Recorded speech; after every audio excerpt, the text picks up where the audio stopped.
Jah, ma olen rühmatreeningutes varem käinud ja mingil perioodil päris tihedalt isegi. Et ma vajan rühmatreeningusse tulles, et peab olema raudselt kang käes.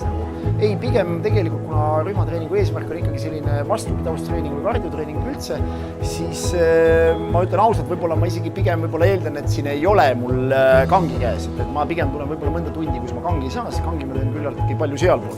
Kuigi see kangitrenn erineb nagu sootuks sellest, mida me tõuseme sealpool. Nii et noh. Kuna tegelikult see polnud ju minul esimene kord bodypumpis, et selles mõttes ma enam-vähem teadsin, mis mind ees ootab, aga ikkagi mõtled, et mis see on siis, et võtad seal raskused peale ja davai läheb, aga ma olin ülimalt rahul, selles mõttes, et hea vaheldus.